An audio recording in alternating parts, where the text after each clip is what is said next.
So look, over the past decade, I've had the privilege of being part of over 400 million worth of venture investment. And, that's both as a VC-backed founder, that's sitting on the other side of the table as a tier one VC, and then also, actually helping founders advising like I've been doing for the last few years. And there's one thing that's really been crystal clear as I've done this, and that's that you have to deeply understand the way in which investors think and the way in which they make decisions, because that's going to define the tactics and the things you need to do to make sure you have a successful funding round. It's the most important foundation that you need to really make sure you're working on things that actually move the needle, right? Things that aren't just a pitch deck or cold emailing, right? The things that actually move the needle on what they're doing. When that comes to your narrative, when that comes to your network, and all of these kind of things. Now look, any seasoned sales professional is going to tell you the same thing. You have to deeply understand your initial customer profile, or deeply understand who your customer is if you really want to do sales. And look, fundraising is just high ticket sales. That's all it is. So you need to make sure that you're doing everything in place and deeply understanding the way in which investors think, the things they do day to day, the way in which they make decisions on you, because it's these things that are actually going to move the needle for you. And you have to think about why they do that and really kind of delve into the why, right? Now, over my decade-long experience sitting on both sides of the table, doing all these kind of things that I've done, both, fundraising for my companies and then also being an investor on that side, I've come up with about 5 different main reasons for why investors think the way they do and the way in which they act, and how you should be thinking about going forward from that point of view. Okay, so the first one, investors are generalists. In a single day, an investor's doing a lot of different things, right? They're looking at different industries, they're looking at different types of companies, they're even doing different things within their business, right? They're not going to have as much expertise as you will. They never will.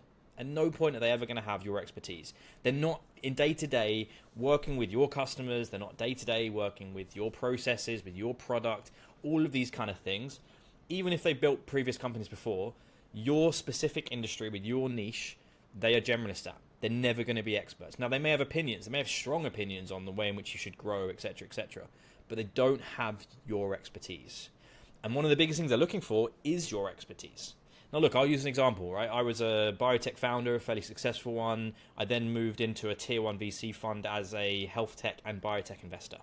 Now, given my background, many founders probably thought that I had a lot of experience in what they were doing. However, I didn't, right? Even ones where my specialties was cardiology and mental health. Even for those kind of companies that came to me that I was doing my own internal research on, I still didn't know as much as they did. I was still leveraging their expertise and trying to understand what their viewpoints were. And it's the ones that I actually invested into, the founders that I actually put money into, that I said yes to, were the ones who were giving me the expertise, right? They were saying, this is what's happening. And I felt like they were experts and I wanted to invest into them. Very, very important to do, and very important that you focus on having that in the right way. Now, the second one. Fundamentally, investors are always investing on a lack of evidence. That's never going to change, right? Where I see founders go wrong in, or just generally people who don't understand fundraising, fundraising coaches who've never actually been on either side of the table and they're just decide to be a fundraising coach, is they don't deeply understand that what it actually takes to be an investor and what it takes to get conviction, and the lack of evidence that's around for that, right? So, for me, when I was an investor, for example, when I was looking at these companies, and it was the same for your company, whether it, either pre-seed or seed or Series A, even up to Series B, but, that's where you start to get some evidence. You're not going to be very long of your company, right? You may not even have revenues, or even if you do, it'll be a year or two max. You're going to be growing, you're going to be innovating into a new industry, etc., etc. So there's not really any evidence to go by, right? It's not like private equity or banking where you can do, 5 years DCF modeling and then, see the cash flows and say, oh, I think it's going to grow in this amount, right? You're potentially going to exponentially grow, completely change your market. And because of that, there's no real evidence for them to, really focus on, right? So what you need to be focusing on is how you build, right? Which is your execution, why you build, so your passion of why you're doing it. And then thirdly, like what you've built so far, what traction you've had that kind of lets the other two get to it. As long as you can do those things and then show them that they have conviction in you, and that whilst there is a lack of evidence, they believe that you're going to be successful. That's the way in which an investor is going to really want to invest into you. Now, the third one, which is a very, very important one, is investors actually rarely invest. When I was at Octopus, we were a pretty large fund, right? With multiple specialties, one of the most active investors in Europe.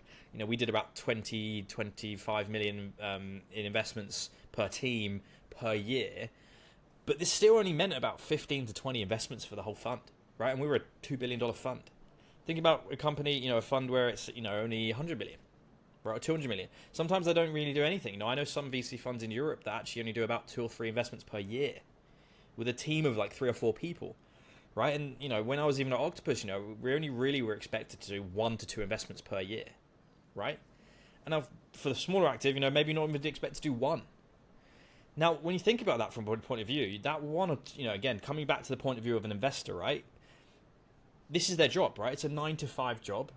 They have KPIs that they need to do. They need to be thinking about promotions, bonuses, all of these kind of things, not getting fired, all these kind of things, right? Now, if you just invest into any company, you've only got 1 or 2 chances per year. If you invest into the bad companies, it's going to look bad on you. You may not get your bonus, you may not get promoted, you may have to leave company, etc., etc.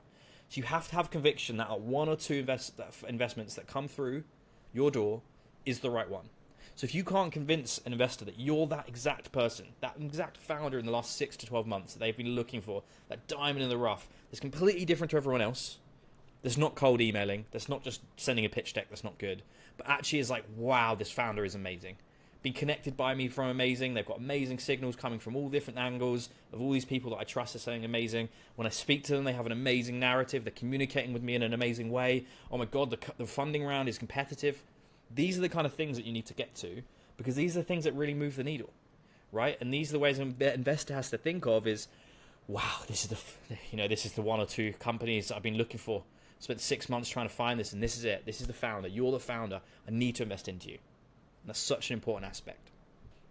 Now, the fourth one is just power law. You've probably heard of this before, but investors are expecting your company to at least return their fund, right? So out of 10 investments in an investment fund, 9 of them are going to fail, or maybe 1 or 2 of them of those 9 will kind of make their money back, and one of those 10 is going to make all of their money. Now, from that position, obviously, because of the lack of evidence, because obviously you're innovating, etc., and also because most of them are going to fail, they need to feel at the point of investment that you are going to be that company. Now, and probably won't, right? Again, 1 out of 10 will actually do that. But every single investment they make, they have to do it. And I'll use an example, right? In my time at Octopus, we were a $2 billion fund, a very, very large fund. One of the companies came to us. I won't name the company, obviously. Really great founders, really great founders. Was doing something in adventuring / skiing, etc., etc. One of my favorite things. So I love the founders. I love the pretense. It was a product that I wanted to use potentially. I don't really use it anymore, but back in the day I was using it, and I really liked it, right? But we just couldn't get conviction that this company was going to be big enough to return our fund, right? So we ended up rejecting that company. Now that company sold for about 15 to $20 million in 2023. Now, look, great exit. The founders probably made a bit of money. Some of the investors probably got a bit of money for it. But for our fund, we made a very good decision not to invest into that. Because no matter what, that company was never going to be big enough for us. And, that's a big problem with, big investment funds and funds that raise loads of money. And that was kind of things we had in our own fund of like, should we keep raising this much money? Because as you get to these levels, you kind of have to go bigger and bigger and bigger. And you can't just look at companies that are going to make, sell for 500 million. They have to always be over $1 billion, always 10, 20 billion. And every single one that you have to think of, it has to be exactly that. So when you're looking at it from a point of view of that, you need to be like, how am I making sure that people understand how big my company can be? And if it's not going to be a massive business, or you looking at the numbers, at that point, then you need to look at, okay, which fund size? Only look at, maybe you don't look at any fund that's bigger than 800 million or $1 billion, right? Or maybe even less. We did that a lot of the times with some of our seed companies that were moving into Series A that, in our portfolio, where, an extra 2 years, the market started to get kind of more mature and we were understanding where it was going. We'd actually set this up, right, within our whole portfolio help. And, when I help our portfolio raise money, we were doing exactly this. We were saying, okay, look, here's an investor list.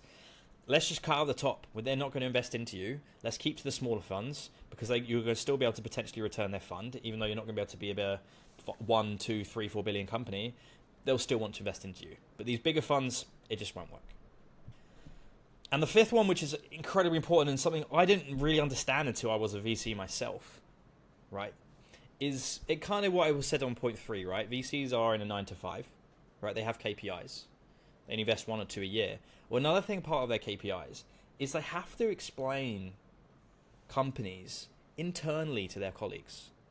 And again, on that 9 to 5, on the KPIs, on the feeling and the perception of them being a good investor, they have to make sure that they're pitching the right companies, they're pitching well, and having these discussions with their colleagues that you're a good investor and you're bringing in the right deal flow, right? So you need to make it as easy as possible for that investor to explain your company to their colleagues.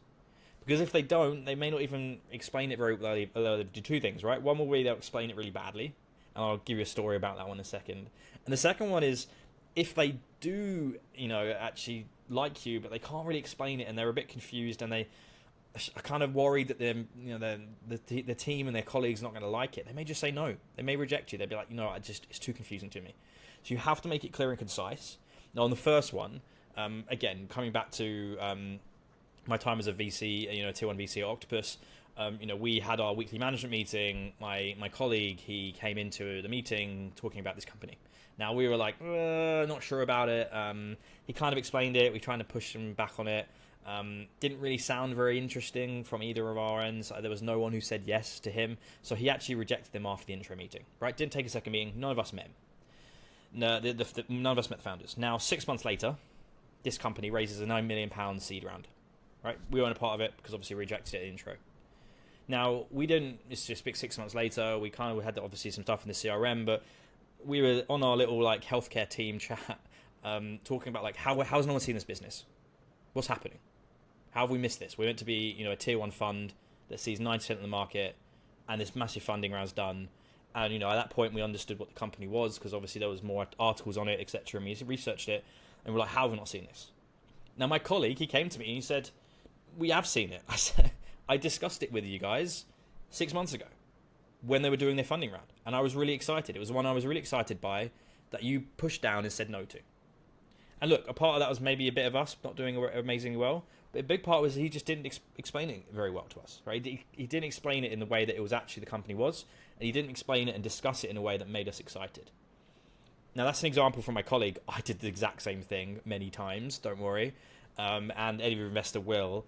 And your job there is to really make it clear and make sure that when they're explaining you internally, when they're championing you, where they're saying, I've got conviction on this founder and I want to invest, you're doing it in the right way. Okay? Now look, final thoughts. Understanding how investors think and work and do can really help you level up the way in which you think about your fundraise, because it changes the tactics that you use and it changes the percentage of what things you need to make sure you're doing that moves the needle.